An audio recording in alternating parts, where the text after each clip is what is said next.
She let me touch her for weeks, laughed at my comments, and never told me to stop, until I put my hand inside her shirt. She disappeared for 3 days, and then admitted that I had made her feel uncomfortable. We stayed friends, but months later she brought it up during an argument, and now I can't stop wondering whether I crossed a much bigger line than I ever wanted to admit.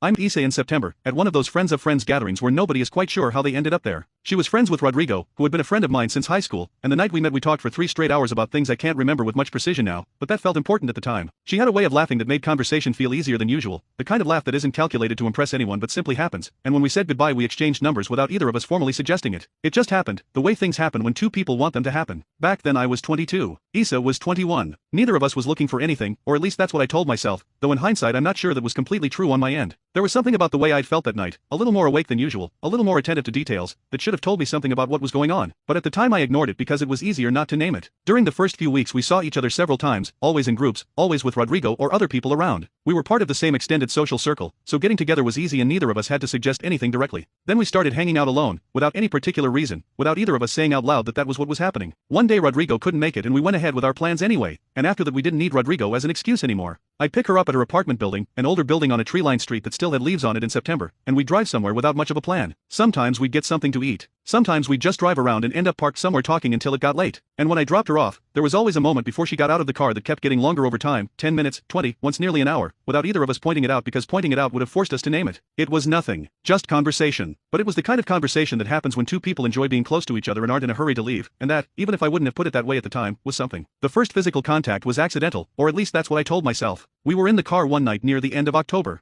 She was sitting in the passenger seat with her legs crossed and her feet resting on the glove compartment because she had that habit, and I'd never told her it bothered me because it didn't. When I leaned over to adjust something on the center console, my hand brushed against her side. She didn't move away. She didn't say anything. She laughed at something neither of us could later remember being funny, and the conversation continued as if nothing had happened. The second time was similar, though with less claim to being an accident if I'd wanted to be honest with myself. By the third time, it wasn't accidental by any reasonable standard, and I knew it, and I kept going anyway because the dynamic that had developed felt like enough justification. By that point we had established something that I interpreted as tacit permission. She joked around, laughed, didn't pull away. Once she showed up wearing a new blouse, and I made a comment about how it looked on her, something that would have sounded inappropriate outside that context, and she replied that she'd keep wearing it then. Not with discomfort. With something I interpreted as flirtation, as a response that confirmed we were playing the same game. That was the narrative I built over those weeks, a story where what was happening was mutual. Where the signals were clear. Where I wasn't doing anything she wasn't allowing, or even encouraging. It was a convenient narrative because it let me avoid asking uncomfortable questions about what I was doing and why I was doing it that way, gradually and without words, instead of saying something directly. And then, on a Tuesday afternoon, as I was dropping her off at her building after we'd eaten at a place nearby, I crossed from what I'd been doing into something different. It wasn't an impulse.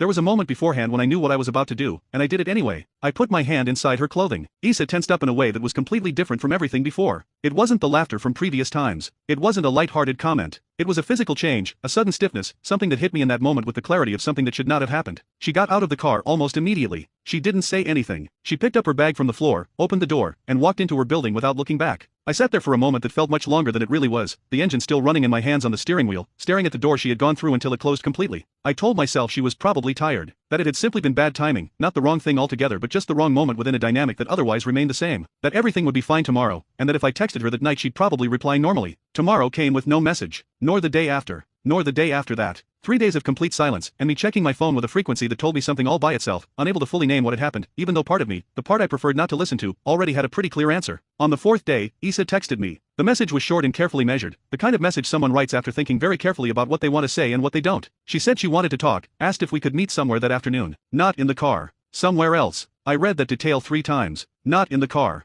We met at a coffee shop near her building, a place with small tables and plenty of natural light that under different circumstances I would have found pleasant, but that afternoon felt more like a waiting room. I arrived before she did and ordered a coffee I never drank. When she came in and sat across from me, her expression wasn't exactly angry. It was something more restrained than that, something I couldn't name at the time but now recognize as the effort of someone being careful with their words because they've rehearsed what they're about to say and don't want to stray from the script they've prepared in order to hold themselves together. She told me that what had happened had made her uncomfortable. She used that specific word, uncomfortable, with a precision that I assume was deliberate as well. She said there had been a point where it stopped feeling like something between the two of us and started feeling like something that was happening to her, without her actively choosing it. I listened without interrupting. Then, because it was what I genuinely believed at the time, or at least what was easiest for me to believe, I told her I understood, that I was sorry, that it had never been my intention to make her feel that way. I told her I valued what we had as friends friends and that I didn't want that to change because of what had happened. I meant every word of it. But there was also something I didn't say, something I kept buried without examining too closely because examining it would have meant reaching conclusions I wasn't ready to face. I still didn't fully understand where the line had been. Everything that came before had seemed reciprocal and consensual to me. If I had known it would end this way, I never would have gone as far as I did, but I also didn't understand why that specific moment was qualitatively different from the earlier ones, which, from my perspective, hadn't been all that different in terms of what I had done. I didn't say any of that because I didn't want to sound like I was questioning how she felt. At least, that's what I told myself. But the more uncomfortable truth was that I didn't say it because if I said it out loud, I would have to hear the answer, and the answer would probably force me to reconsider things I preferred not to reconsider. Isa accepted the apology. She told me she wanted us to remain friends, that what had happened didn't have to define everything else if neither of us wanted it to. I said yes, of course, that I felt the same way. We left the coffee shop and went our separate ways.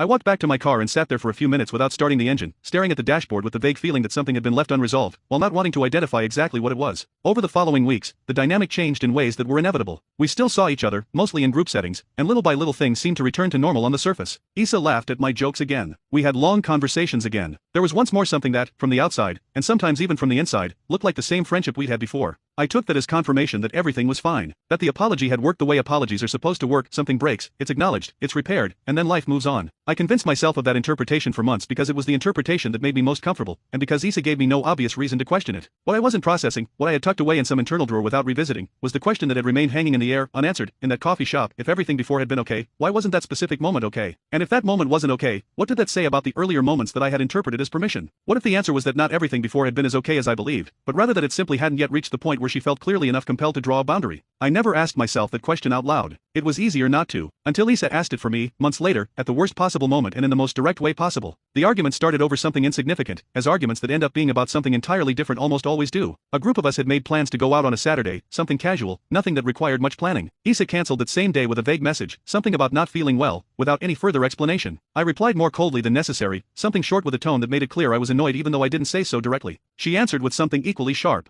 And within 20 minutes, what had begun as a cancelled plan had turned into a real argument, carrying all the weight and accumulated tension that arguments between people who know each other well tend to have when they've spent a long time leaving certain things unsaid. The messages escalated. Not dramatically, but in that particular way two people who usually get along begin using a tone neither would use in any other context, where each reply carries a slightly sharper edge than the one before it, and neither person is willing to be the first to lower their guard. At some point during that exchange, after we'd been going back and forth for a while and the issue of the cancelled plans had been completely left behind, Isa wrote something that changed the entire tone of the conversation. She wrote, and on top of that, after what you did in the car and the way you made me feel, the fact that you're giving me a hard time about this now is unbelievable. I stared at the message for a moment. I felt something that, at the time, I identified as a sense of injustice, though over time I learned to recognize it as something else. I replied that it had happened months ago, that we'd already talked about it, that she had accepted my apology, and that it didn't seem fair to bring it up in the middle of an argument about something completely different. She answered, accepting an apology doesn't mean I forgot. It means I chose to keep being your friend despite it. That's not the same thing. I didn't respond right away. I sat there holding my phone in my room, staring at that sentence. The conversation ended there without any clear resolution, with both of us stopping our replies at almost the same time, the way people do when neither wants to be the last one to say something but neither wants to keep going either. I didn't sleep well that night. I tossed and turned for hours, with the ceiling above my bed as my only scenery, and what kept me awake wasn't anger about what Isa had said. It was something more complicated than anger. It was the feeling that she had finally named something I'd spent months avoiding naming myself, and now that it had a name there was no way to shove it back where it had been. Accepting an apology doesn't mean I forgot. It means I chose to keep being your friend despite it. I started replaying the weeks leading up to the incident with a different kind of attention than I had used before. Not the attention of someone trying to confirm that he'd acted appropriately and that everything had been a misunderstanding. The uncomfortable attention of someone who was finally willing to see what had actually happened. And what I found wasn't something I liked. I found that the dynamic I had interpreted as reciprocity could also be viewed, from another angle, as a dynamic in which I had gradually pushed boundaries, one small step after another, in a way that made each individual step seem reasonable and justified when viewed from the previous one. That Isa had responded to those steps in ways I interpreted as approval, but that could just as easily have been her way of managing a situation that had become uncomfortable without knowing how to say so directly. That when someone laughs at something uncomfortable, it doesn't always mean they approve of it. Sometimes it means they don't know how to say no without making the situation even more uncomfortable. That I had spent weeks assuming her silence was consent, and that assumption, viewed from a distance, was exactly the kind of mistake that's easy to make when you're interpreting a situation from the only perspective available to you, and from the only perspective that's convenient for you to use. That the gradual nature of what I'd done didn't make it more innocent. It made it more calculated, even if the calculation had never been conscious. I didn't arrive at the conclusion all at once that night. I got there slowly, over the course of days, carrying a discomfort that had nowhere comfortable to sit, and that returned with more weight every time I tried to ignore it. I asked to see her a week after the argument. Isa didn't respond right away. When she finally did, she said she wasn't sure she wanted to have that conversation, that she was tired of the subject, that we'd already talked about it once and she didn't know what else there was left to say. She added that if it was just to keep arguing about the cancelled Saturday plans, she'd rather let it go. I told her it wasn't about that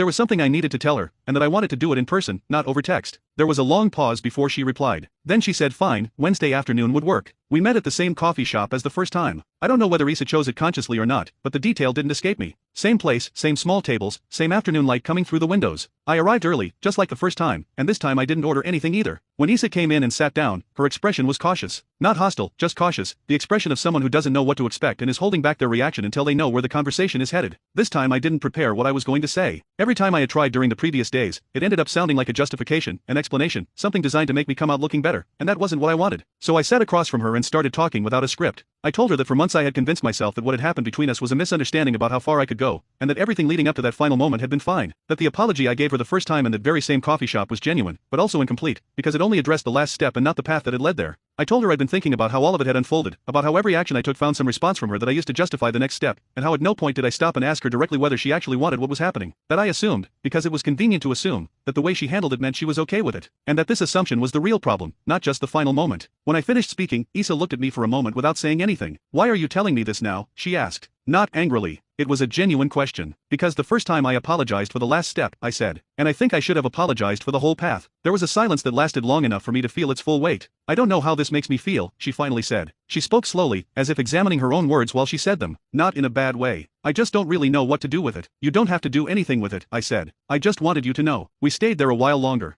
This time we ordered coffee, both of us, and drank most of it in silence, interrupted only by occasional conversation about things completely unrelated to what we had just discussed. It was a strange conversation, layered and uneven, with moments that felt almost normal and moments when the weight of what had come before quietly resurfaced without either of us naming it. Eventually we left. We paid, stood up, and walked outside. Out on the street, Issa stopped before heading her way. "Hey," she said. I looked at her. "I'm glad you said it." She didn't add anything else. She walked away down the street with her hands in her pockets, and I stood there on the sidewalk watching her go, not entirely sure what had just ended, or what, if anything, had just begun. I don't know exactly how this ends because I'm still inside it, and I suppose that's part of what I learned. Some things don't have a clean ending or a moment when you can say it's over and feel completely at peace. Issa and I are still in contact. We see each other occasionally, sometimes in groups, sometimes alone for a drink, and there's something about that friendship that is genuine and has endured despite everything. But there's also something that changed and isn't going to be what it once was, and what took me a long time to understand is that this isn't necessarily a bad thing. Some things change because something broke and couldn't be properly repaired, and some things change because the two people in that relationship are now different versions of who they were before, with more information and fewer comfortable illusions, and that creates a different dynamic that isn't worse, just more honest. I don't know which of those categories we fall into, maybe both at the same time. What I do know, and what has been hardest for me to fully admit, is what I did and how I did it. There's a difference between someone not saying no and someone saying yes. For weeks I confused those two things because it was convenient to confuse them, because separating them would have forced me to ask questions about my own behavior that I didn't want to ask. I told myself she was participating, that her responses were clear signals, that if she'd wanted me to stop she would have said so, and maybe that was partially true, but it was also a way of reading the situation that placed me at the center and cast her as reactive, as someone whose silence or laughter were messages directed at me rather than the responses of someone trying to navigate a situation that had become complicated without knowing exactly how to get out of it. The gradual nature of it is what I find hardest to look at directly. I didn't do one big thing on a single day. I did many small things over the course of weeks, each one seeming justified by the one before it, each one moving the boundary a little farther without there ever being a clear moment when I had to acknowledge what I was doing. That gradual progression wasn't a plan. I didn't sit down and think about how to get there. But it wasn't innocent either, because in every one of those moments I had the option to stop and ask myself what I was doing, and I didn't. I chose not to because the answer would have interrupted something I wanted to continue. I asked myself what I wanted. I didn't ask myself what she wanted. That's the most honest version of what happened. I have no way to fix that retroactively. There's no apology that can undo time, and no conversation that can erase what happened. The only thing I have is the choice to carry it honestly, not to build a new, more comfortable narrative to replace the one I'm finally willing to see, and to let that weight change something concrete about how I move forward in every future situation where I have to choose between asking and assuming. Issa told me something in that coffee shop the first time, something that took me far too long to fully understand. She said there came a point when it stopped feeling like something between the two of us and started feeling like something that was happening to her. That distinction is the most important part of all of this, and it's the one I took the longest to stop ignoring.